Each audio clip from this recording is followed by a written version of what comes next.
मेरे फोन का अलार्म सुबह 5 बजे जोर से बजा। नींद अभी भी आंखों में थी, लेकिन दिल में एक अजीब सी बेचैनी थी। मुंबई अभी सो रहा था। उसकी गलियां शांत थीं, जैसे पूरा शहर एक गहरी नींद में डूबा हो। लेकिन मैं पूरी तरह जागा हुआ था। आज का दिन मेरे लिए आम दिनों से अलग था। आज डी डे था, वो दिन जो सब कुछ बदल सकता था। मैं बिस्तर से कूद गया। कोई स्नूज नहीं, कोई झिझक नहीं। आज हार मानने का सवाल ही नहीं था। मेरी सुबह की रूटीन एक बैटल ड्रिल थी।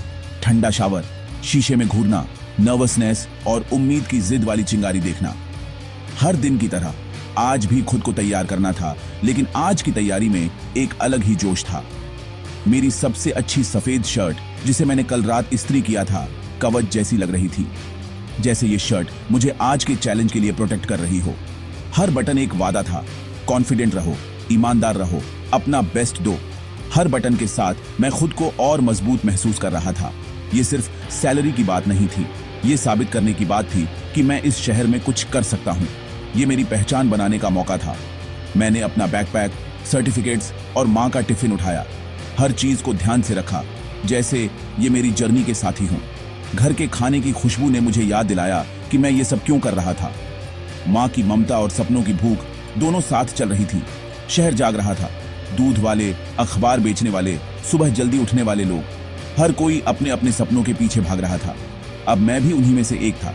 एक नया दिन, नई उम्मीदें और नई चुनौतियां। मैं बाहर निकला, दिन जो भी लाए उसके लिए तैयार। हर कदम के साथ आत्मविश्वास बढ़ रहा था। ये मैं बनाम दुनिया था। आज मैं खुद को और अपनी किस्मत को बदलने निकला था, और मैं जीतने के लिए दृढ़ था। आज मैं अपने सपनों के पीछे पूरी ताकत से भागने वाला था। 3 दिन पहले मुझे ईमेल मिली थी, लॉजिस्टिक्स कोऑर्डिनेटर के लिए इंटरव्यू। शुक्रवार सुबह 10 बजे, कनेक्ट फास्ट लॉजिस्टिक्स। कोई बड़ी एमएनसी नहीं, कोई ड्रीम कंपनी नहीं, बस एक असली मौका। जॉब पोर्टल से महीनों की चुप्पी के बाद यह मेरा पहला असली जवाब था। यह एक लंबे मानसून के बाद सूरज की पहली किरण जैसा महसूस हुआ। मैं अपने पेरेंट्स से पैसे मांगते मांगते थक गया था। मैं अपने पैरों पर खड़ा होना चाहता था। यह इंटरव्यू मेरी एक नई कहानी की शुरुआत थी। कनेक्ट फास्ट, क्या वो सच में है भी? तुम्हें और ऊंचा सोचना चाहिए। मुझे बड़े नामों की परवाह नहीं थी, मुझे अवसर की परवाह थी। मैंने कंपनी पर रिसर्च की।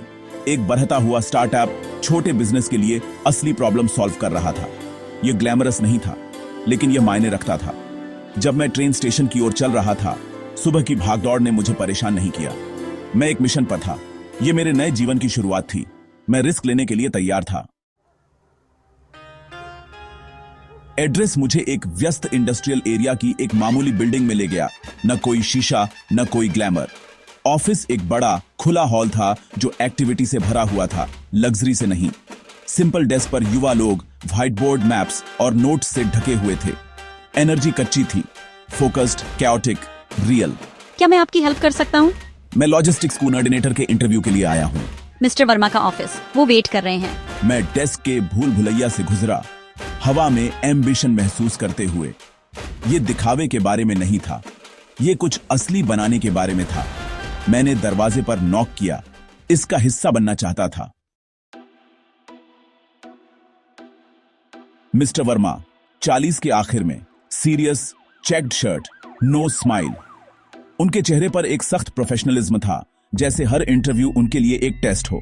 उन्होंने चेयर की ओर इशारा किया। कोई हल्की फुल्की बातचीत नहीं, बस सीधा काम की बात। उन्होंने चुपचाप मेरा रेज्यूमे स्कैन किया। कमरे में एक पल के लिए सन्नाटा छा गया। तो तुम लॉजिस्टिक्स में काम करना चाहते हो, क्यों? नर्वस। मैं कड़ी मेहनत करना और सीखना चाहता हूं। मुझे लगता है कि यह फील्ड मुझे ग्रो करने का मौका देगा। मैं जानता हूं कि यह आसान नहीं है, लेकिन मैं कंसिस्टेंट हूं और कुछ बनाना चाहता हूं। मैं टीम वर्क और प्रॉब्लम सॉल्विंग में अच्छा हूं। यह जॉब ग्लैमरस नहीं है। यहाँ हर दिन नई चुनौतियां मिलेंगी। तुम्हें एंग्री क्लाइंट्स, लेट ड्राइवर्स, लगातार प्रॉब्लम्स का सामना करना पड़ेगा। कई बार हालात तुम्हारे कंट्रोल में नहीं होंगे। क्या तुम इसे हैंडल कर सकते हो, या तुम सिर्फ अपने रेज्यूमे पर एक कूल स्टार्टअप चाहते हो? यहाँ टिकना आसान नहीं है। मैं एक ऐसी टीम का हिस्सा बनना चाहता हूं जो कुछ असली बना रही है। मैं खुद को प्रूव करना चाहता हूं। उन्होंने मुझे ध्यान से देखा, मेरी ईमानदारी को टेस्ट करते हुए, मेरे किताबी जवाबों को नहीं। उनकी नजरें जैसे मेरे इरादों को परख रही थीं। कुछ मुश्किल सवालों के बाद वह पीछे झुक गए। कमरे में एक पल के लिए फिर से सन्नाटा छा गया। 1 महीने का ट्रायल। हमारे सबसे मुश्किल क्लाइंट्स को हैंडल करो। यहाँ हर दिन तुम्हें खुद को साबित करना होगा। अगर तुम प्रेशर नहीं झेल पाए तो हम अलग हो जाएंगे। यहाँ कोई शॉर्टकट नहीं है। अगर तुम कर पाए तो हम परमानेंट की बात करेंगे। तुम्हारे पास खुद को साबित करने का पूरा मौका है। मैं एक्सेप्ट करता हूं। मैं तैयार हूं इस चैलेंज के लिए। एक रिस्क, लेकिन एक असली मौका। शायद यही मेरी असली शुरुआत थी।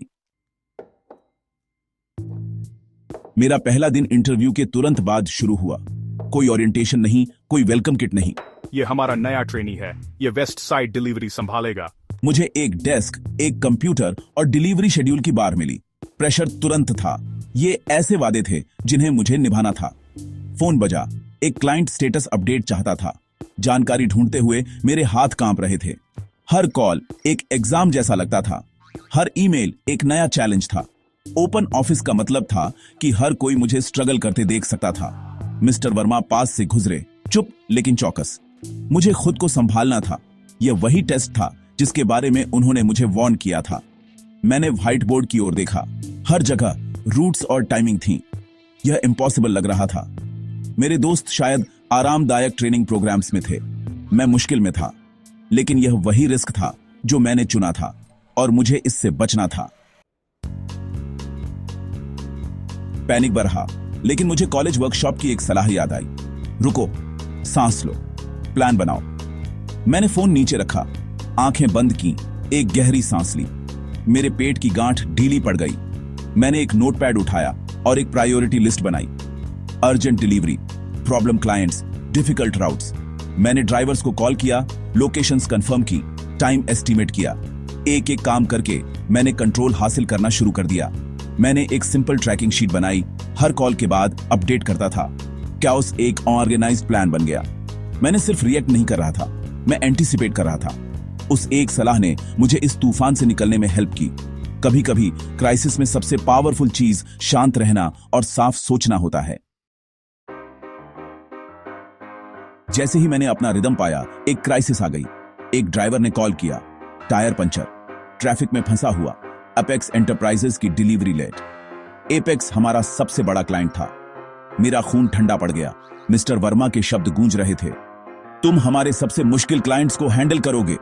मेरी पहली इंस्टिंक्ट पैनिक करने की थी, लेकिन मुझे याद आया, सांस लो, प्लान बनाओ। फोन बजा, एपेक्स एंटरप्राइजेस। मेरा दिल जोर से धड़क रहा था। यह एंग्री क्लाइंट था। मैंने उठाया, आवाज स्थिर थी। हेलो, ये कनेक्ट फास्ट लॉजिस्टिक्स है। मेरी डिलीवरी कहाँ है? हमारी प्रोडक्शन लाइन वेट कर रही है।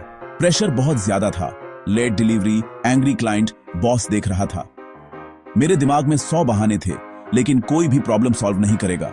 मुझे इसका सामना करना था, सीधे सीधे। मैंने एक डिसीजन लिया, कोई बहाने नहीं, सिर्फ ईमानदारी और एक सॉल्यूशन। सर, मुझे माफ करना। हमारे ट्रक का टायर पंचर हो गया है और वह फंसा हुआ है। मैं जानता हूं कि इससे आपका शेड्यूल डिस्टर्ब होगा। चुप्पी। क्लाइंट को बहाने की उम्मीद थी, सच्चाई की नहीं। लेकिन मेरे पास एक सॉल्यूशन है। मैंने आपके कंसाइनमेंट को ट्रांसफर करने के लिए एक छोटा व्हीकल भेजा है। यह आपको 45 मिनट में मिल जाना चाहिए। मैं आपको हर 15 मिनट में अपडेट। मैंने फोन उठाने से कुछ सेकंड पहले ही प्लान बनाया था। 45 मिनट? हाँ सर, मैं आपको अपडेट्स के साथ कॉल करूंगा। एक और पॉज। ठीक है, उसने कहा और फोन रख दिया। वह खुश नहीं था, लेकिन उसने सॉल्यूशन एक्सेप्ट कर लिया। मैंने ऊपर देखा, मिस्टर वर्मा देख रहे थे। कोई मुस्कान नहीं, कोई सिर हिलाना नहीं, बस एक्नॉलेजमेंट। मैंने आग का सामना किया था और जला नहीं था। उस शाम मैं अपने दोस्त राहुल से उसकी छत पर मिला। शहर की लाइट्स नीचे थीं, हवा में हल्की ठंडक थी और ऊपर आसमान में तारे टिमटिमा रहे थे। मैंने उसे सब कुछ बताया। गंदा ऑफिस, सख्त बॉस, ट्रायल पीरियड, क्राइसिस। पहली बार मैंने अपने डर और उलझन खुलकर शेयर किए। क्या तुम पागल हो? एक ट्रायल पीरियड, कोई सिक्योरिटी नहीं। सोचो, अगर सब कुछ गलत हो गया तो तुम्हें एक बेहतर ऑफर का वेट करना चाहिए था। कभी कभी इंतजार करना ही समझदारी होती है। हो सकता है, लेकिन हर किसी की जर्नी अलग होती है। लेकिन रिस्क के बिना ग्रोथ क्या है? अगर मैं सेफ खेलता तो शायद कभी आगे नहीं बढ़ पाता। तुम्हारी जॉब स्टेबल है, लेकिन तुम एक बड़े मशीन में एक छोटा सा स्क्रू हो। वहां सब कुछ प्रेडिक्टेबल है, लेकिन शायद एक्साइटमेंट कम। यहां मैं इंजन का हिस्सा हूं, हर दिन कुछ नया सीखता हूं और मेरी मेहनत का असर दिखता है। मैंने आज जो किया वह मायने रखता था। पहली बार लगा कि मेरी वर्क का वाकई कोई मतलब है। हमने अपने अलग अलग रास्तों के बारे में बात की, उसका सेफ, मेरा अनसर्टन। दोनों के अपने डर और उम्मीदें थीं। पहली बार मुझे लगा कि मेरा रास्ता मेरे लिए सही था। डर के बावजूद मुझे अपने फैसले पर भरोसा था। बाद में रात 9 बजे ऑफिस में वापस ज्यादातर लोग चले गए थे। ऑफिस की खामोशी में एक अलग ही एनर्जी थी। मैं कल के लिए तैयारी करने के लिए रुका। अकेले में काम करने का अपना ही मजा था। मिस्टर वर्मा ने मुझे अंदर बुलाया। दिल थोड़ा तेज धड़क रहा था। आज अच्छा काम किया, क्लाइंट इंप्रेस था, तुम्हारी मेहनत दिख रही है। कल तुम नॉर्थ साइड रूट्स भी हैंडल करोगे। ये जिम्मेदारी तुम्हारे लिए एक नया मौका है। और काम और प्रेशर और रिस्पॉन्सिबिलिटी। लेकिन मैं डरा नहीं था, मैं एक्साइटेड था। अब मुझे लग रहा था कि मैं वाकई कुछ बन रहा हूं। मैं बाहर निकला ओनरशिप की एक नई फीलिंग महसूस करते हुए, जैसे अब यह सफर मेरा अपना है। अब यह कंपनी का मेरा कोना था। यहां मेरी पहचान बन रही थी। मैंने नई फाइल खोली। मेरी खिड़की के बाहर शहर की लाइट्स थीं। उन लाइट्स में मुझे अपना फ्यूचर दिख रहा था। यह ऐसे ही शुरू होता है, किसी फैंसी टाइटल से नहीं, बल्कि रिस्पॉन्सिबिलिटी से। हर छोटा कदम मायने रखता है। रिस्पॉन्सिबिलिटी सक्सेस का पहला स्टेप है। यही असली ग्रोथ की शुरुआत है। और मैं आखिरकार पहले स्टेप पर था, एक नए सफर की शुरुआत में, पूरी उम्मीद और जोश के साथ।